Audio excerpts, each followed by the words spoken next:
कोई बेटी अगर ससुराल जाती है तो वहां पे दुख हो या सुख हो अपने माँ से जरूर बताती है। माँ से इसलिए बताती है क्योंकि विश्वास होता है कि माँ जो होगी मेरे दुख को हरेगी, मेरे कष्ट को हरेगी, मेरे परेशानियों को समझेगी। यानी माँ और जो बेटी का रिश्ता होता है बहुत ही पवित्र और गहरा रिश्ता होता है। लेकिन इस कहानी में कुछ अलग होता है और इस कहानी को सुनने के बाद आप भी सोचने पे मजबूर हो जाएंगे कि इस दुनिया में इस तरीके के भी लोग होते हैं। नमस्कार दोस्तों, मैं विजय शंकर पाल। इस वीडियो को लाइक करना, चैनल सब्सक्राइब करना। आज की जो सच्ची घटना सुनाने जा रहा हूं ये है उत्तर प्रदेश का एक जिला है बरेली। यहीं का एक गांव लगता है जिसका नाम होता है करेली। यहीं का एक व्यक्ति है, एक परिवार है जिसका नाम है उस्मान। उस्मान की पत्नी है जिसका नाम है मुकेश बानो। घर अच्छे से चल रहा है, परिवार सुखी परिवार है, छोटा परिवार है। जो उस्मान है इसके एक बेटा है और एक बेटी है। परिवार सुखी से चल रहा है, कोई दिक्कत नहीं है। 19 अगस्त 2020 को उस्मान अपने एक दोस्त कौशल के साथ शाम को 9 बजे शराब पीता है। शराब पीने के बाद कौशल अपने घर चला जाता है और उस्मान भी अपने घर आता है। घर आने के बाद खाना खाता है, खाना खाने के बाद सो जाता है। सोने के बाद सब कुछ सही चल रहा था, लेकिन शाम के 3 बज जाते हैं रात में, और रात के 3 बजे मुकेश बानो बहुत तेजी से चिल्लाती है, शोर करती है, बोलती है बचाओ, हमारे साथ इस तरीके से हो रहा है।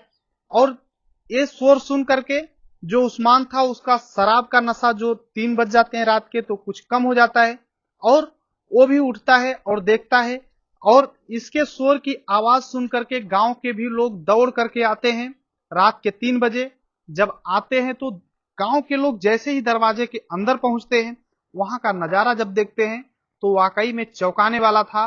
सभी के देख करके पैरों तले जमीन खिसक जाती है, क्योंकि जब अंदर जाते हैं तो वहां पे देखते हैं कि जो उस्मान की बेटी उस्मा थी, सबसे बड़ी बेटी जिसकी उम्र 18 साल है, देखते हैं कि उसकी मौत हो चुकी है।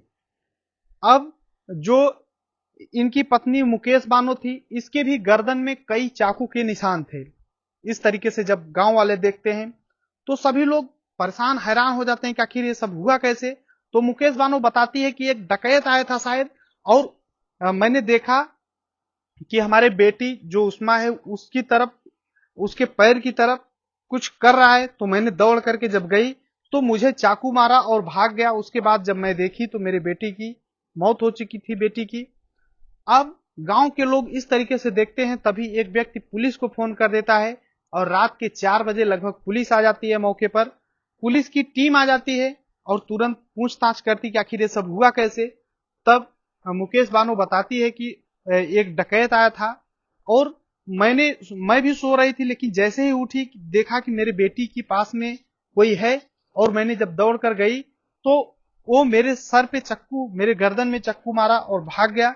जब मैं देखी अपनी बेटी को तो मेरी बेटी की मौत हो चुकी थी। मैं चिल्लाई तो गांव वाले आए। पुलिस उस लाश को कस्टडी में ले लेती है और पोस्टमार्टम के लिए भेज देती है। पोस्टमार्टम का रिपोर्ट आता है, उसमें स्पष्ट पता होता है कि इस लड़की की मृत्यु मारने से हुई है, यानी इसकी हत्या की गई है। पुलिस उसी समय जब आई थी रात के 3 बजे तो देखती है कि जो लड़की है, यानी उस्मा जिसकी मौत हुई थी, उसको देखती है तो उसके गर्दन में ऐसा लगा था कि किसी ने उसके गर्दन को दबा करके इसकी मृत्यु कर दिया है, और उसके पैर को ऐसा लग रहा था कि पैर भी पकड़ा गया है।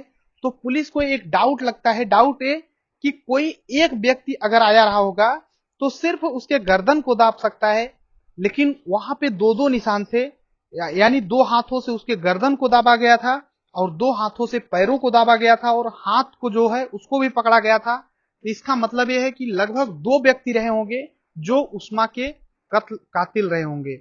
लेकिन जो मुकेश बानो बता रही थी उसमें ऐसा लग रहा था कि सिर्फ एक ही आदमी है। तो पुलिस को कुछ डाउट होता है मुकेश बानो के ऊपर कि ऐसा ना हो कि मुकेश बानो कुछ छिपा रही हो। मुकेश बानो को पुलिस थाने ले जाती है और पूछताछ स्टार्ट करती है, लेकिन कुछ निष्कर्ष नहीं निकल करके आता। तब पुलिस क्या करती है, मुकेश बानो को तो छोड़ देती है, लेकिन अपने अंदाज में जांच करती है। मुकेश बानो का जो मोबाइल होता है उसका सीडीआर निकालती है, लेकिन सीडीआर में एक चीज दिखता है कि मुकेश बानो जो है एक व्यक्ति से एक नंबर पर घंटों बात करती है। अब पुलिस उस व्यक्ति को पता करने की कोशिश करती है कि आखिर वो व्यक्ति है कौन, किस व्यक्ति से घंटों मुकेश बानो बात करती है। तब पता चलता है कि जो उस्मान है इसी का एक दोस्त है जिसका नाम कौशल है। कौशल से घंटों बात करती है। पुलिस को समझते देर नहीं लगी कि कौशल का और मुकेश बानो का कोई न कोई चक्कर जरूर है। अब पुलिस उस्मान और मुकेश बानो दोनों को कस्टडी में लेती है और पूछताछ स्टार्ट करती है कि आखिर दोनों से बात क्यों होती है, क्या बात है। पुलिस जब पूछताछ अपने अंदाज में दोनों से करती है, अलग अलग जगह पे बैठा करके, तो दोनों टूटते हैं। टूटने के बाद एक कहानी सुनाते हैं और वो कहानी सुनने के बाद जितने लोग सुनते हैं सभी के होश उड़ जाते हैं। मुकेश बानो और उस्मान की शादी 22 साल पहले हुई थी। शादी के बाद सब कुछ सही चल रहा था।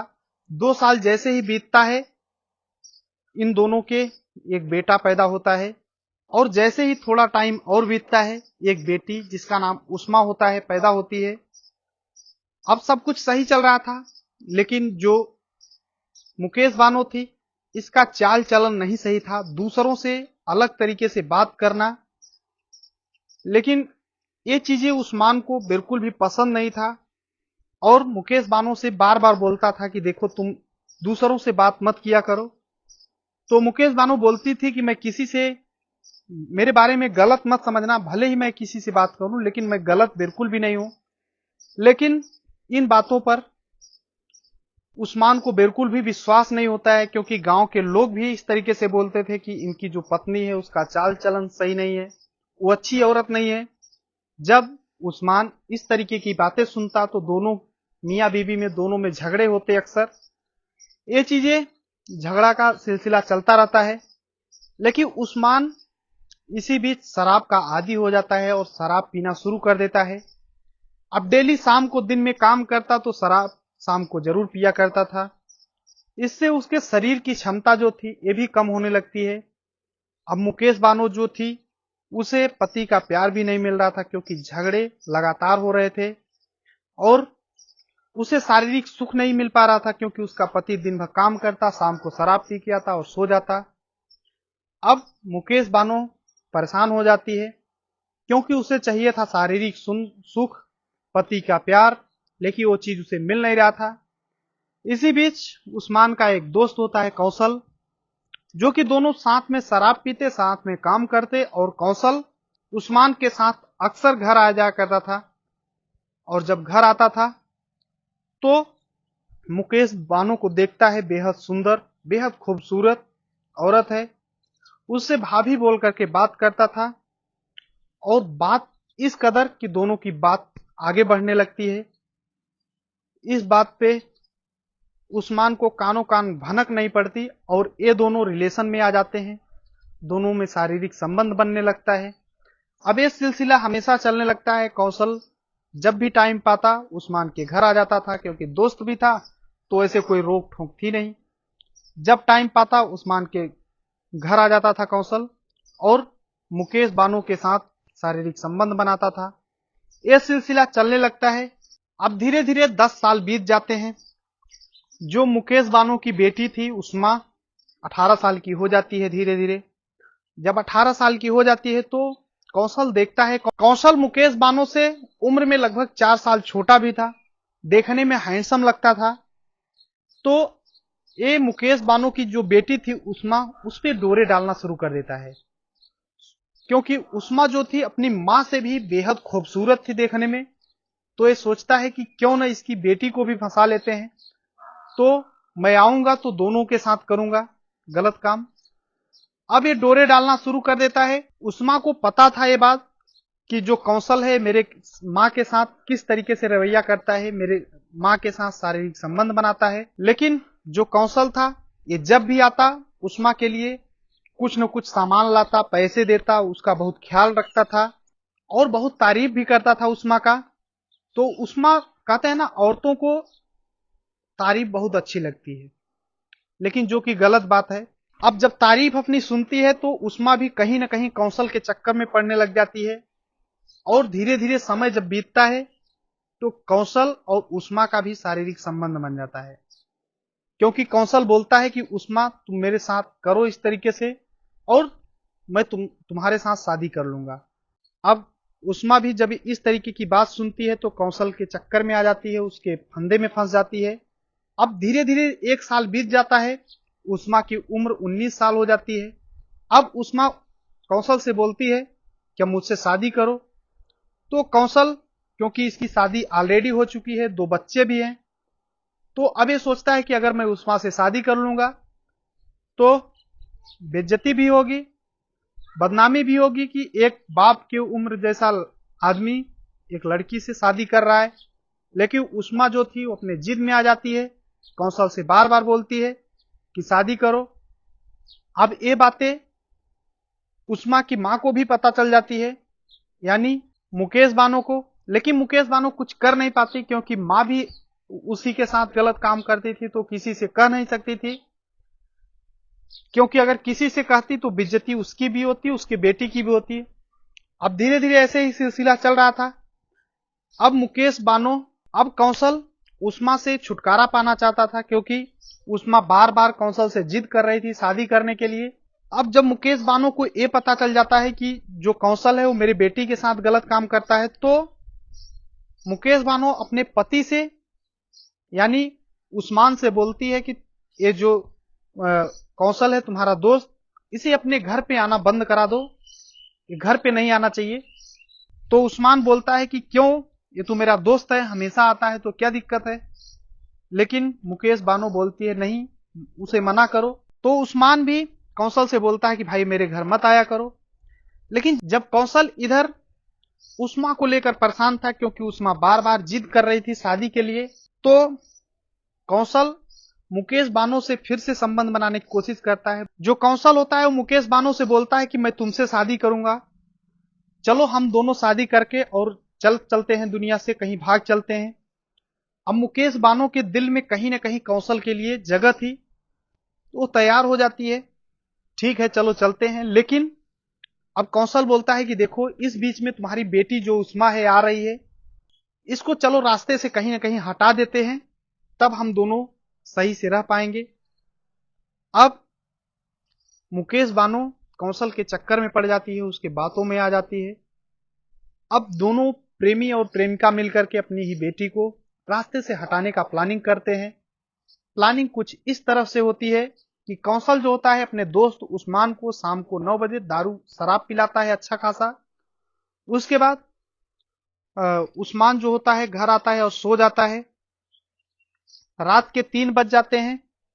ये जो मुकेश बानो थी ये भी सोने की नाटक करती है, लेकिन सोती नहीं है। रात के लगभग 2 बजे दरवाजा खोलती है और जो कौशल था ये दबे पांव अंदर आ जाता है। उसके बाद दोनों उस्मा के रूम में जाते हैं और दुपट्टे से उसका गला दाबते हैं, और पीछे से जो उस्मा की मां थी यानी मुकेश बानो वो पैर पकड़ती है और वहीं मौके पर उस्मा की मृत्यु हो जाती है।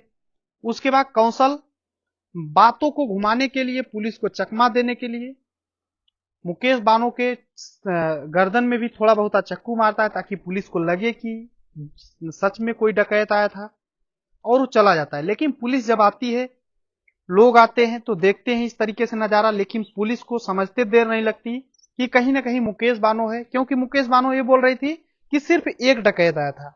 लेकिन पुलिस को ये लगा कि एक व्यक्ति या तो उसका गला दाबेगा या तो पैर पकड़ेगा, इसका मतलब 2 शामिल थे। 2 शामिल थे तो 2 में कौन हो सकता है। पुलिस कहते ना, पुलिस के हाथ बहुत लंबे होते हैं, पुलिस कहीं ना कहीं से निकाल ही लेता है। लेकिन एक चीज और है कि गलत काम कितने भी शातिर तरीके से करो, पकड़े जरूर जाते हैं।